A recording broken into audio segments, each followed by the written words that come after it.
안녕하십니까. 1과 영덕 최영덕 원장입니다.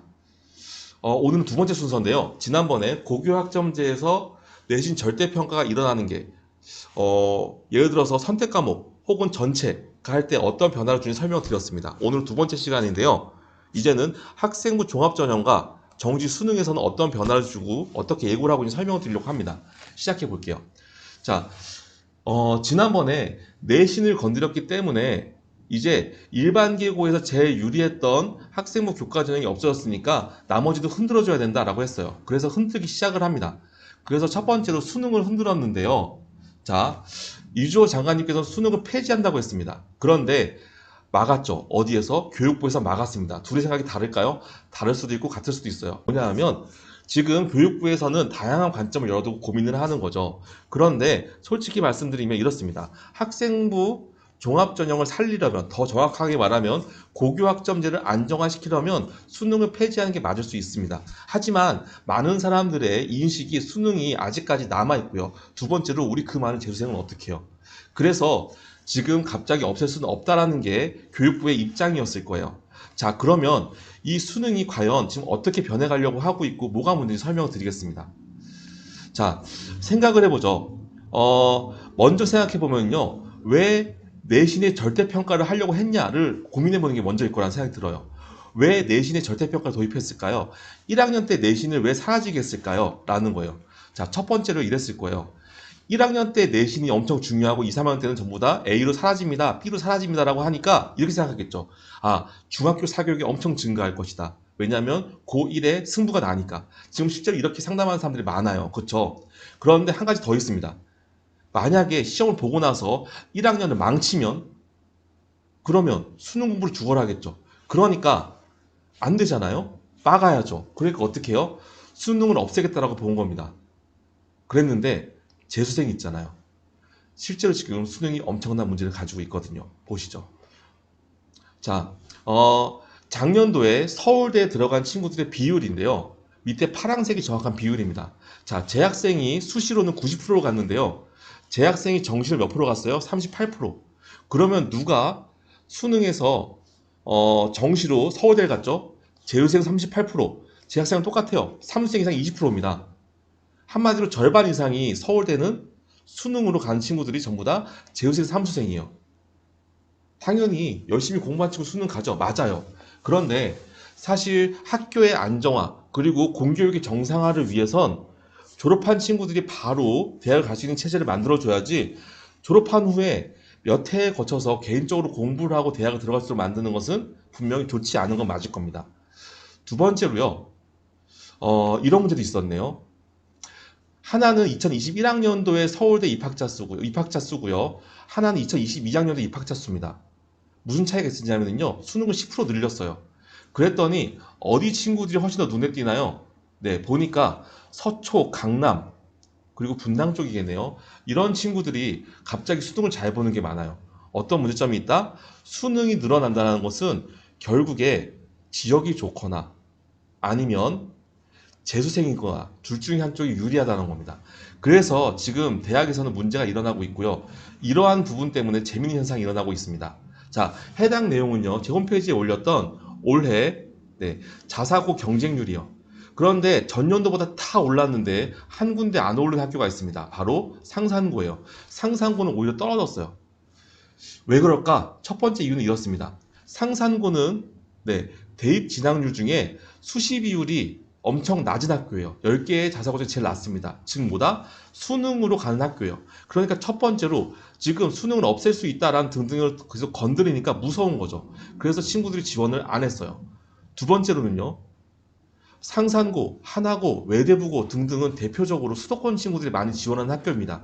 그런데 점점 이럴 거면 그냥 우리 지역에서 공부하면서 준비를 하지 못하러 상산고까지 가. 이렇게 생각을 한 거죠. 그래서 지원이 저조했어요. 결과적으로 이게 무엇을 나타낸다? 앞에서 나타난 수능의 문제점을 다시 한번 상기시켜주는 그 예시가 된다라고 보여집니다. 자, 이 내용을요. 이번에 2028 대입 개편 전문가 포럼의 2차 포럼에서요. 중앙대학교 백강진 교수님이 4개의 PPT로 명확하게 보여주셨습니다. 자, 첫 번째로요. 재수생 비율을 봤는데 논술과 수능 비율이 엄청 높은 걸 알게 되었습니다. 그쵸?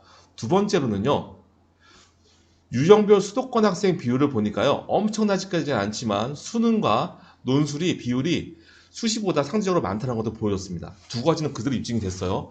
뭐 여기서 끝나면 그렇다고 치죠 뭐. 이것도 전부 다 선택적인 거 부분이고요. 알고 지나간다면 그것도 공평할 수 있어요. 어쨌든 공부 잘하는 친구가 들어가면 되는 거고 가서 잘 적응하면 되는 거니까요. 그런데 문제가 있어요. 세 번째로요. 학교에서 학점 4.5점제 학점을 보니까요. 학점이 제일 낮은 친구가 어디예요? 수능이에요. 아, 똑똑한 자한테 그렇지 않다라는 거예요. 더 문제는 뭐예요?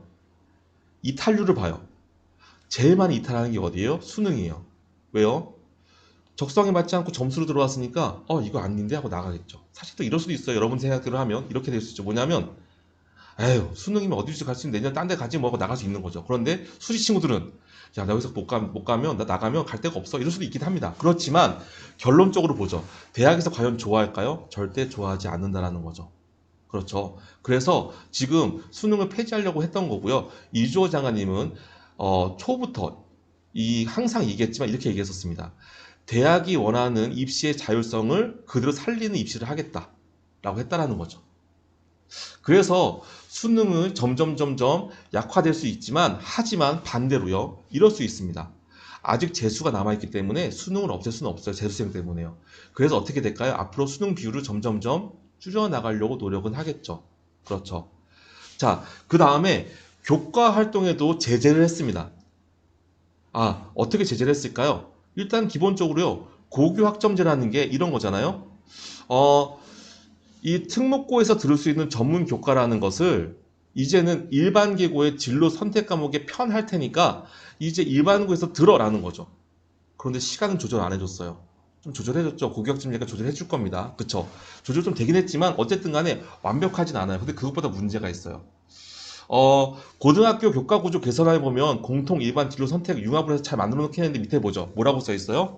특수 목적고에 개설되었던 전문교과 1은 진로와 적성에 따라 선택할 수 있도록 보통 교과로 통합하였고요. 밑에 고교 체제 개편에 따라서 선택 과목은 변경될 수 있다고 해서 아직 안을 남겨놨어요. 그런데 잘 개편되더라도 문제가 생기는 게 바로 이런 겁니다. 자, 2015 개정 교육과정에서 전문교과를 뭐라고 얘기했는지 볼까요? 첫 번째로요. 과학계열 전문교과를 보니까요. 이러한 문구가 있어요. 전문교과는요. 학생의 진로에 맞게 시설 여건에 따라서 선택해야 돼요. 한마디로 우리 친구가 진로가 뾰족하지 않은 친구라면 선택해서 듣기가 껄끄러워요. 그런데 일반 고관 친구들은 진로 목표가 뚜렷하지 않을 수 있잖아요. 두 번째로요. 과학고보다 훨씬 더 좋은 시설을 학교에서 만들었을까요? 라는 거죠. 아니면 동일한 시설을 만들었을까요? 또 애매하겠네요. 하지만 실제로 저 두 가지 진로에 대한 뾰족함 그리고 학교의 시설은 어쨌든 고교학점제에서 만들어준다고 했으니까 요거는 기다려보죠. 괜찮을 수 있습니다. 문제는 두 번째요. 바로 심화 수학을 볼까요? 무엇이 나와 있어요? 고등학교 때 학생들이 선택할 수 있는 과목인데요. 심화 수학 1은 수원, 수투, 미적분을 압축하고 있어요. 한마디로 뭐가 있어요? 위계가 있습니다. 그렇기 때문에 우리 친구가 잘 깔려진 커리큘럼대로 따라간다면 심화 수학 1을 들을 수 있지만 만약에 일반적으로 뿌려져 있는 수학을 잘못 듣게 되면 선택해서 못 들을 수 있어요. 그리고 또 하나 일반 계고에서 심화 수학 1이라는 걸 선택할 수 있는 친구가 적다면 폐강될 수도 있겠죠.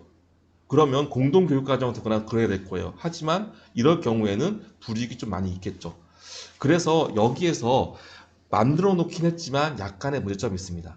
더 깊게 나아가 볼까요? 사실 대입 공정성 제도 강화 방안을 우리 2년 전, 3년 전쯤에 열었을 때도 사실 이 얘기 했었잖아요. 뭐냐면 고교 프로파일을 폐지하고 자소서를 폐지하고 주 학명 내 비교과 요소를 개선하면서 어떻게 하겠다? 모든 학교가 동일하게 만들고 동등하게 만들겠다라고 했었죠. 그런데 우리 한 가지만 얘기해보죠. 비교과 요소를 개선했어요. 어떻게 해요? 오른쪽에 있는 자율동아리, 독서활동, 수상경력 이런 거 미반영시키고요. 이제 왼쪽에 있는 자율활동, 정규동아리, 봉사활동, 진로활동 반영했어요. 그런데 이게 사이드 임팩트가 생겨요. 뭐가 문제인 거죠? 우리 친구가 학교에서 깔려있지 않다라고 하면 책을 읽거나 수상을 해도 됐거든요. 그런데 이제는 학교에 안 깔렸으면 안 돼요. 그러다 보니까 학교에 있는 것들이 액면가 그대로 다 보여집니다. 그래서 오히려 더 부각되는 효과를 낳았고요. 결론적으로 서울대에서 2021년도의 입시와 2022년도 입시를 비교해 봤을 때 오히려 합격자 비율이 상승한 학교를 세 군데 꼽자면 과학고, 영재학교, 국제고가 비율이 늘었습니다. 무슨 뜻인지 아셨나요? 이런 상황이 생겼네요. 자, 그러면 이제 우리 친구들이 어떠한 공부를 해야 될까요? 제가 추천하는 공부는 이렇습니다.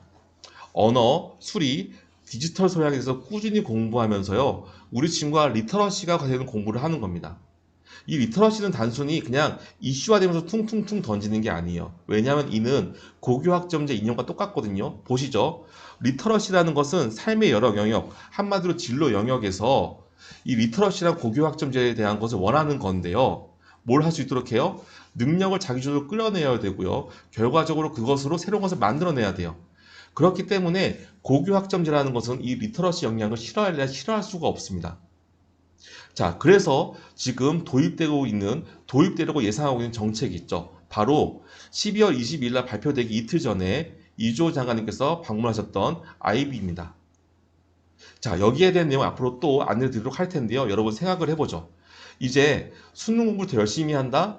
다른 공부 더 열심히 한다? 보다 이제 현실적으로 지금 현재 초등학생이라면 저는 우리 친구의 문해력, 우리 친구의 수학적인 사고력, 우리 친구의 과학적인 탐구력, 우리 친구의 프로그래밍 등을 통한 논리력을 키우는 게 더 먼저지 않을까 생각이 들고요. 혹여나 학교에 대한, 과목에 대한, 교과에 대한 공부를 하면 무엇을 해야 된다요? 라고 물어보신다면 한 가지 말씀드리겠습니다.